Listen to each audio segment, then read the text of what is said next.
नमस्कार दोस्तों, मेरा नाम है सत्येंद्र सिंह और स्वागत है आप सभी का आपके अपने चैनल पर। जो इंग्लिश को प्यार से सीखना चाहते हैं उनके लिए बड़ी प्यार से मैं प्यारी प्यारी वीडियोस बनाता हूं। तो आज पूरी अंग्रेजी एक वीडियो में हम कैसे सीखेंगे कि इंग्लिश में जो भी वाक्य बनता है उसमें इससे बाहर कुछ भी नहीं होता। एग्जाम्पल के साथ मैं सारी चीजें आपको स्टेप बाय स्टेप एक्सप्लेन करूंगा। तो जल्दी से लाइक कर दीजिए वीडियो को। शुरू करते हैं आज की हमारी जबरदस्त वीडियो। शुरू करते हैं बिना टाइम गंवाए पार्ट्स ऑफ स्पीच। तो अगर मैं आपसे कोई भी सेंटेंस इंग्लिश में बोलता हूं, फॉर एग्जाम्पल आई से that today we are going to discuss parts of speech in which we will explain all the parts of speech individually one by one. And if we talk about English language, there is no such sentence in English language which does not consist of one of these, you can say, parts of speech. We also call them word classes. So whatever I speak in English, I am using any one word class out of these 8 word classes. तो जो भी आप English में बोलोगे हमेशा आपको इन 8 जो word classes या पार्ट्स ऑफ स्पीच है इनमें से कुछ ना कुछ तो आपको उठाना ही पड़ेगा। ठीक है, तो सबसे पहले इसको हम बोलते हैं शब्द भेद। फॉर एग्जाम्पल इसके डेफिनेशन सुन लो। सबसे पहले तो भैया होता क्या है आपको पता होना चाहिए। The part of speech indicate, indicate यानी कि ये दर्शाता है हाउ द वर्ड फंक्शंस, कोई भी शब्द कैसे काम करता है, इन मीनिंग यानी कि उसका मतलब क्या निकलता है, एज वेल एज उसके साथ साथ grammatically with in the sentence, यानी वाक्य में सही तरीके से रखा गया जो शब्द है वो कहां रखा जाएगा, क्या उसका मतलब निकलेगा, सब कुछ हमें सिर्फ और सिर्फ पार्ट्स ऑफ स्पीच से ही पता चलता है। अब दोस्तों इसका एग्जाम्पल मैं देता हूं। दिस इज अ कैट, यह एक बिल्ली है। तो जितने आपको पार्ट दिख रहे हैं इसमें 4 पार्ट हैं। आई एम अ टीचर, इसमें भी 4 पार्ट हैं। ही इज एन इंजीनियर, कि वह एक इंजीनियर है, इसमें भी 4 पार्ट हैं। My father is going to Delhi, कि मेरे पिताजी दिल्ली जा रहे हैं, और इसमें 6 हैं। तो अगर मैं कहूं कि ये जो 8 पार्ट्स ऑफ स्पीच हैं ये चाहे कोई भी सेंटेंस बन जाए इससे बाहर जा ही नहीं सकता। तो अगर आपने इनको सीख लिया तो क्या आपको नहीं लगता आधी से ज्यादा प्रॉब्लम आपकी अपने आप सॉल्व हो जाएगी। तो ये इंग्लिश के कुछ वाक्य हैं जिनमें हमने हर शब्द को अलग अलग हम समझेंगे। फिर आपको पता चलेगा कि जब भी आप कोई सेंटेंस लिखते हो तो उसका मतलब क्या निकलेगा, जगह कौन सी आप रखोगे हर शब्द की। तो शब्द भेद, तो पार्ट्स ऑफ स्पीच को बोला जाता है शब्द भेद, और ये 8 टाइप्स के होते हैं दोस्तों, 8 प्रकार के होते हैं। तो जिनको हिंदी व्याकरण आती है उनको तो पक्का पता होगा कि संज्ञा, सर्वनाम, विशेषण ये क्या काम करते हैं और ये होते क्या हैं। तो आज मैं थोड़ा सा एक्सप्लेन करूंगा एग्जाम्पल के साथ, तो समझ जाना। तो हिंदी जिनको आती है वो समझ भी जाएंगे कि नाउन होता है एक, तो जिसको हम संज्ञा बोलते हैं हिंदी में। फिर एक प्रोनाउन होता है, इसको सर्वनाम बोला जाता है। एडजेक्टिव होता है, इसे विशेषण बोला जाता है। और वर्ब को हम क्रिया कहते हैं। इसी तरह एडवर्ब को हम क्रिया विशेषण बोलेंगे। प्रेपोजिशन को संबंध सूचक बोला जाता है। कंजंक्शन को संयोजक बोला जाता है। और इंटरजेक्शन को विस्मयादि बोधक बोला जाता है। और ये ऐसा इन्हें क्यों बोला जाता है अब हम डिटेल में पढ़ते हैं वन बाय वन। सबसे पहले हम आ जाते हैं नाउन पर। हालांकि ये टॉपिक बहुत बड़ा है लेकिन जब एक वाक्य में बात करें तो इसका स्थान फिक्स है। आपको पता है कि ये कहां पे आ सकता है, ध्यान से सुनिएगा। किसी भी व्यक्ति का नाम, मुकेश, सोनू, मोनू, रीटा, गीता, सीता, अमित, मोहम्मद, इरफान, जो भी है सारे नाम क्या है दोस्तों, नाउन का ही एक रूप है। फिर कोई भी चीज हो, जैसे ये पेन है, ये कुर्सी है, ये टेबल है, ये कैमरा है, ये लाइट्स, ये पंखा है, तो अलमीरा है, जो भी है सब क्या है, नाउन है। उसके बाद रेस, अगर मैं बात करता हूं एनिमल्स की तो जानवरों में शेर, चीता, बंदर, बघीरा, ये जितने भी हैं, भालू, बिल्ली, कुत्ता, सभी क्या हैं, ये भी नाउन है।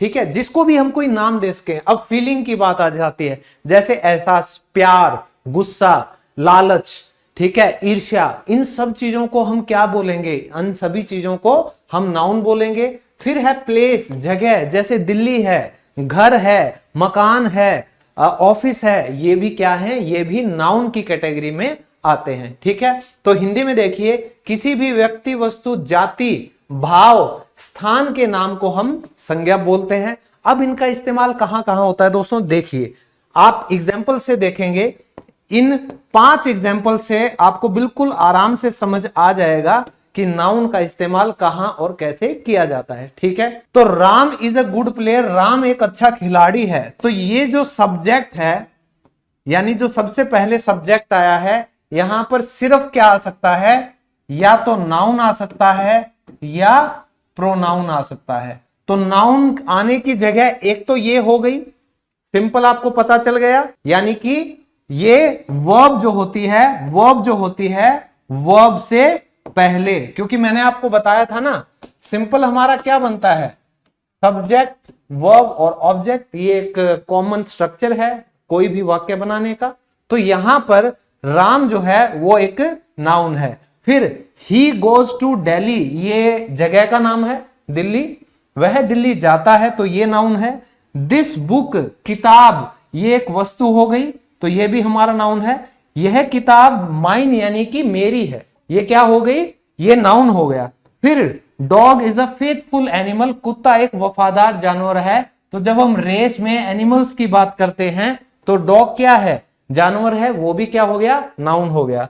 फिर शी इज वेरी सैड, यानी कि वो उदास है, तो उदास है वो भी क्या है, हमने एक नाम दे दिया, वो भी क्या हो गया, एक फीलिंग है, तो हमारा नाउन हो गया। तो नाउन आपको समझ में आ गया। इसके बाद हम करते हैं प्रोनाउन को। दोस्तों बिल्कुल डिटेल में अगर इनको किया जाए हर टॉपिक को, तो कम से कम 1 घंटे का एक टॉपिक है, लेकिन अब हम ओवरव्यू कर रहे हैं ताकि आपको एक बेसिक अंडरस्टैंडिंग आ जाए। और इंग्लिश बोलने की जब आप शुरुआत करो तो एटलीस्ट शुरू में आपको झिझक ना हो, आपको पता हो कि हाँ ये नाउन है और मैं सही बोल रहा हूं, तो इसलिए ये करना बेहद जरूरी है। प्रोनाउन क्या होता है दोस्तों, प्रोनाउन होता है सर्वनाम। ठीक है, तो सर्वनाम, प्रोनाउन क्या होते हैं, ये वो शब्द होते हैं जो कि बोले जाते हैं इन प्लेस, किसकी जगह, किसके बदले में, नाउन के बदले में। और कैसे, ध्यान से देखिएगा, मैंने कहा वह सो रही है, शी इज स्लीपिंग। तो अगर मैं कहता हूं सीता इज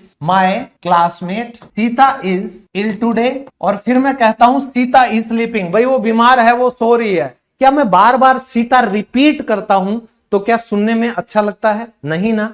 तो इसीलिए एक जो नाम आपने बिल्कुल शुरू में ले लिया, उसके बदले में अगर वो लड़की है तो शी और लड़का है तो ही, तो ये हमें प्रोनाउन बेहद जरूरी है जिंदगी में समझने के लिए, ताकि रिपीटिशन ना हो किसी भी चीज की। तो वह सो रही है, शी इज स्लीपिंग, इसमें ये प्रोनाउन है। वह खेल रहा था, लड़का है तो ही प्रोनाउन है। फिर मैं जा रहा हूं, इसमें आई प्रोनाउन है। यह आपकी कलम है, इट इज योर पेन, तो ये इट लगा दिया, क्या बन गया, प्रोनाउन। और उन्होंने अपनी किताबें खो दी, दे लॉस्ट देयर बुक्स, तो इसमें ये जो दे है ये आपका प्रोनाउन है। और प्रोनाउन भी 2 तरह के होते हैं दोस्तों, ध्यान से सुनो, मतलब होते तो 3-4 तरह के हैं, लेकिन अभी हम 2 कर लेंगे, उसमें भी आपका काम आराम से चल जाएगा। तो जब मैं प्रोनाउन की बात करता हूं तो एक तो होता है सब्जेक्टिव प्रोनाउन, एक होता है दोस्तों ऑब्जेक्टिव प्रोनाउन। ऑब्जेक्टिव और सब्जेक्टिव में क्या फर्क है, ध्यान से सुन लो। अगर मैंने कहा वह मुझे देख रही है, तो इसका क्या ट्रांसलेशन बनेगा, वह यानी कि शी देख रही है, शी इज लुकिंग एट। अब मैं यानी कि मेरी तरफ देख रही है, तो मैं यहां पे मुझे पता है आई है प्रोनाउन, लेकिन दोस्तों ये बिल्कुल गलत है, यहां पर लगेगा लुकिंग एट मी, क्योंकि मैंने कहा ये जो है ना, ये subject plus verb plus object, ये आपका बेसिक क्या है, सेंटेंस स्ट्रक्चर है।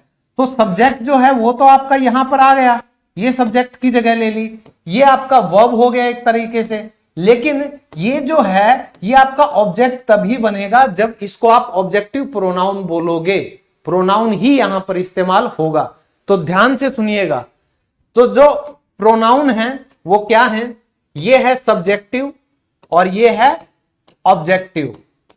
ठीक है, ध्यान से सुनिएगा, आई का बनता है मी, वी का बनता है अस, ही का बनता है हिज हिम, शी का बनता है हर, और दे का बनता है देम। ये जो ये वाले है ना, ये वाले, ये हमेशा कहां आएंगे, लास्ट में आएंगे। इस बात का आपको याद रखना है, इस बात का ध्यान रखना है। अब उसके बाद हम आते हैं बैक टू सर्वनाम। अब आ गया एडजेक्टिव यानी कि विशेषण। तो जब मैं बात करता हूं विशेषण की, तो ये नाम में ही विशेषता दिखा रहा है, लेकिन ये विशेषता किसकी दिखाएगा? विशेषता किसकी होती है? एक इंसान के बारे में, नाउन, व्यक्ति, वस्तु, स्थान, उसके बारे में कोई विशेष चीज उसको एक्सप्लेन किया जा रहा हो कि भैया ये पेन काला है, ये पेन फीका है, ये पेन गर्म है, ठीक है, और ये पेन ठंडा है, ये जो पुस्तक है वो बहुत भारी है। तो इस तरह की जितनी भी आपको विशेषताएं यानी कि क्वालिटीज बताई जाएं, वो आपकी होती है एडजेक्टिव। एडजेक्टिव। और आपको सुनकर हैरानी होगी, जो हम बात करते हैं ए एंड द, यानी कि जिनको हम आर्टिकल्स बोलते हैं, वो भी हमारे क्या हैं? एडजेक्टिव। क्यों? क्योंकि वो नाउन से पहले आते हैं। तो ये हमेशा नाउन से पहले आएंगे, क्योंकि ये किसकी विशेषता बताएंगे? नाउन की। तो विशेषण वे शब्द हैं जो संज्ञा के, नाउन के किसको? गुणों को या अवस्थाओं का वर्णन करते हैं कि वो किस स्टेट में है। चलिए एग्जाम्पल देखिए, जैसे वह एक ईमानदार लड़की है। तो जो ये लड़की है ये कैसी है? ये ईमानदार है। और ये क्या है? हमारा नाउन है। और नाउन से पहले क्या आता है? एडजेक्टिव आता है। अब ये जो एन है ये डिटरमिनर बन जाता है, क्योंकि ये डिटरमाइन कर रहा है, ये बता रहा है कि कितनी ईमानदार लड़कियां हैं। एक है तो इसने एन लगा दिया, बस। इस बेचारे की और कोई गलती नहीं है, ये भी एडजेक्टिव है। फिर मैं मजबूर हूं, आए, मैं हूं, ये मेरी विशेषता बताएगा नाउन की कि मैं क्या हूं? हेल्पलेस, यानी कि मैं विशेषता बता रहा हूं कि मैं मजबूर हूं। फिर he is a blind man, वो आदमी है, लेकिन कैसा आदमी है? वो अंधा आदमी है। तो इस आदमी की विशेषता क्या बताई गई कि उसकी अवस्था कैसी है? वो देख नहीं सकता, वो आंखों से अंधा है, ठीक है। और वे बहुत आलसी हैं, वे क्या हैं? ये नाउन है, ठीक है। ये नाउन प्रोनाउन दोनों की बताता है भाई, याद रखना, ये नाउन और प्रोनाउन दोनों की बता रहा है। तो लेजी, लेजी क्या होता है? आलसी, तो ये भी विशेषता बता दी, ठीक है। ही इज वेरी, वह कैसा है? वह बहुत शरारती है। तो ये आपका क्या हो गया? एडजेक्टिव हो गया। इस प्रोनाउन की या नाउन की जो भी विशेषता बताएगा उस शब्द को हम बोलेंगे एडजेक्टिव। इसी के साथ हम बताते हैं वर्ब। ये सबसे इंपॉर्टेंट टॉपिक है वर्ब का, क्रिया, क्योंकि वर्ब के बिना कोई भी सेंटेंस बन ही नहीं सकता। फॉर एग्जाम्पल मैं आपको कहता हूं गो, आप समझ जाओगे ना मैंने क्या बोला है। मैं कहता हूं क्वाइट, आप समझ जाओगे ना मैंने क्या बोला है। तो ये एक ऐसा शब्द है जिसके बिना दुनिया का कोई भी वाक्य नहीं बन सकता। समझ आ गया? तो इसीलिए ये जरूरी है। और इसके कई प्रकार होते हैं। एक इसका हेल्पिंग वर्ब भी होता है, हेल्पिंग वर्ब, और इसका होता है मेन वर्ब, ठीक है। तो इसके ये अलग अलग रूप होते हैं। हेल्पिंग वर्ब में आपकी 23 हेल्पिंग वर्ब्स आएंगी, उस पर मेरी वीडियो ऑलरेडी इस चैनल पर है, आप देख सकते हैं, जैसे is am are, was were, ये सभी। और जो क्रिया होती है वो सबसे मेन पार्ट है, क्योंकि इसको हमेशा एक एक्शन को डिफाइन करने के लिए बताया जाता है कि भाई क्या काम हुआ है। दोस्तों यहां देखिए एग्जाम्पल, इसमें ये दोनों वर्ब हैं, ये है मेन वर्ब और ये है हेल्पिंग वर्ब। ये क्या है? Helping verb. तो आप देख सकते हैं कि वर्ब दो तरीके की होती हैं, एक सेंटेंस में दो तरीके से काम करती हैं। तो वह पानी पी रही है, शी इज ड्रिंकिंग वाटर। तो जो काम हो रहा है वो असली क्या है? पानी पीने का। तो जो ये ड्रिंकिंग है ये हमारी मेन वर्ब कहलाएगी। वे हॉकी खेल रहे हैं, असली काम क्या हो रहा है? खेलने का। तो दे व प्लेइंग, तो ये हमारी मेन वर्ब है, और ये जो व है ये हमारी HV यानी कि हेल्पिंग वर्ब है। वे हॉकी खेल रहे थे। राम तेजी से तैरता है, राम स्विम्स फास्ट, और ये इसमें सिर्फ एक ही वर्ब है, तो ये हमारी क्या हो जाएगी? Main verb. ध्यान रखिएगा, जो काम हो रहा है ना वाक्य में, उसी को ही हम क्या कहते हैं? मेन वर्ब कहते हैं, ठीक है। अब जो सूरज है पूर्व में उगता है, तो काम क्या हो रहा है भाई? असली उगने का। तो ये जो राइजेज है ये हमारी क्या है? मेन वर्ब, की the sun rises in the east. और मेरी मां खाना बना रही है, my mother is cooking food. तो खाना बनाना मेन काम है, तो ये मेन वर्ब है, ये जो इज है ये हमारा हेल्पिंग वर्ब है। समझ आ गया दोस्तों। और वर्ब को पांच भागों में बांटा जाता है, उसकी 5 फॉर्म्स होती हैं। ठीक है, 5 फॉर्म्स होती हैं। Verb first form, second form, third form, fourth form और फिफ्थ फॉर्म। एग्जाम्पल दे देता हूं एक जल्दी से। गो, वेंट, गॉन, गोइंग और गोज। तो इसी तरीके से आपको हर वर्ब की 5 फॉर्म मिलेंगी और टेंस में आपको ये ही काम आएंगी। इन्हीं से ही आपको पता चलेगा कि कोई काम बीते हुए समय में हुआ था, प्रेजेंट में हुआ है या आने वाले समय में होगा, सिर्फ इनसे पता चलेगा। तो हर चीज की नॉलेज बेहद जरूरी है दोस्तों। नेक्स्ट है हमारा एडवर्ब। एडवर्ब होता है दोस्तों क्रिया विशेषण। क्रिया यानी कि इसको अगर मैं देखूं तो एडी एड यानी कि जोड़ना, वर्ब जो अभी अभी हमने किया है, तो क्रिया में कुछ अलग से जोड़ दिया जाए तो वो विशेषता बताता है। लेकिन ये एडजेक्टिव की भी विशेषता बताएगा। ये एडवर्ब एक ऐसा शब्द है जो जोड़ देता है कोई मतलब वर्ब में और एडजेक्टिव में भी। अब मैं कहता हूं जैसे शी इज वेरी ब्यूटीफुल, मैंने कहा शी वह क्या है, खूबसूरत है, तो ये क्या हो गया, ब्यूटीफुल एडजेक्टिव हो गया। लेकिन इससे पहले ये जो वेरी लग गया ये क्या है, यही हमारा एडवर्ब है, क्योंकि इसने विशेषण की भी विशेषता बता दी कि वो सुंदर तो है लेकिन बहुत सुंदर है, वो दौड़ता तो है लेकिन बहुत तेज दौड़ता है, सर पढ़ाते तो हैं लेकिन प्यार से पढ़ाते हैं, बहुत अच्छा पढ़ाते हैं। ठीक है, ओके, इस तरीके से। अब ध्यान से देखिए, मैंने देखो जो भी 90% शब्द हैं जो ly से एंड होते हैं वो हमारे क्या होते हैं दोस्तों, एडवर्ब होते हैं। जैसे स्लोली, ग्रेजुअली, है ना, हार्डली, इवेंचुअली, तो ये सारी चीजें आपको पता चल जाएगा अपने आप। अब he plays the flute, flute यानी कि बांसुरी, वह बांसुरी बजाता है। तो जो बजा रहा है बांसुरी वो कैसी बजा रहा है, सुंदर यानी ब्यूटीफुली, बड़ी ही प्यार से बांसुरी बजा रहा है। यू डू, तुम करते हो तुम्हारा काम, लेकिन कैसे करते हो, आप अपना काम ईमानदारी से करते हो। तो ये विशेषता जो बता रहा है काम की, तो ये क्या बता रहा है, ये हमें एडवर्ब बता रहा है। अब रिया गाती है, बिल्कुल मधुरता से गाना गाती है, तो स्वीटली हमारा क्या हो गया, एडवर्ब हो गया।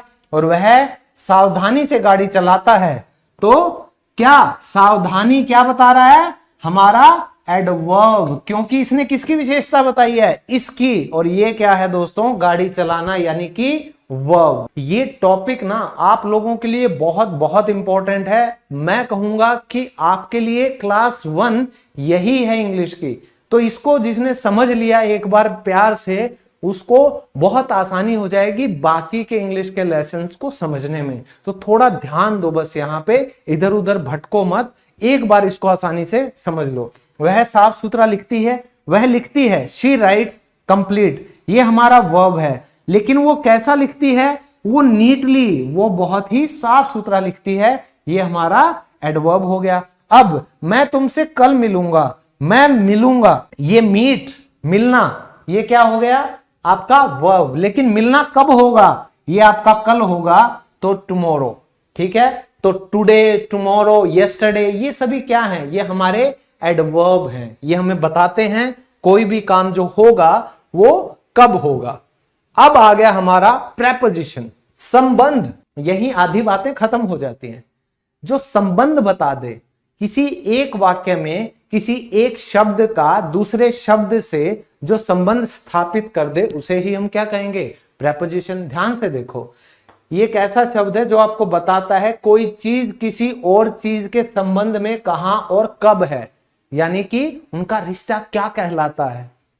जैसे रोहन इज सिटिंग, रोहन सोफे पर बैठा है, तो रोहन का और इस सोफे का क्या रिलेशन है भाई, ये बैठना हो गया कहां, सोफे पर, ऑन द सोफा। जो चाबियां हैं वो कहां हैं, दराज में हैं, तो दराज के अंदर हैं, इन हो गया। माई बर्थडे इज इन जून, ठीक है, the ball was under the car, कि गेंद जो थी वो कार के नीचे थी। तो नीचे है, में है, ठीक है, पर है, ये सारी चीजें क्या बताती हैं? ये बताती हैं रिश्ता। जैसे इस गेंद का इस कार के साथ, ठीक है, तो कार के नीचे बॉल थी और जो किताब थी वो कहां थी? मेज के ऊपर थी। तो ऊपर थी, नीचे थी, आगे थी, पीछे थी, कहां थी, कब थी, ये सारी चीजें हमें पता चलती हैं प्रेपोजिशन से। ईब आ गया कंजंक्शन। कंजंक्शन यानी कि संयोजक, इसको हम इंग्लिश में कनेक्टर भी बोलते हैं। कनेक्टर, क्योंकि ये क्या करता है? ये दो शब्दों को जोड़ता है, दो वाक्यों को जोड़ता है, और इसीलिए ये ऐसे शब्द हैं जो दूसरे शब्दों का या शब्दों के समूह यानी कि वाक्यों को एक साथ जोड़ते हैं। बहुत प्यारा है, ध्यान से सुनिए। वह नेक है और दयालु भी, तो ये जो और है ना, इसने इस सेंटेंस को और इस सेंटेंस को जोड़ दिया। तो she is noble and kind to, जुड़ गए ना। मैं कड़ी मेहनत करता हूं कि कहीं असफल ना हो जाऊं, इसने जोड़ दिया। तो I work hard लेस्ट I should fail, ठीक है, कि ऐसा ना हो कि मैं असफल हो जाऊं। मुझे खुशी है कि आप आए, I am glad that you have come.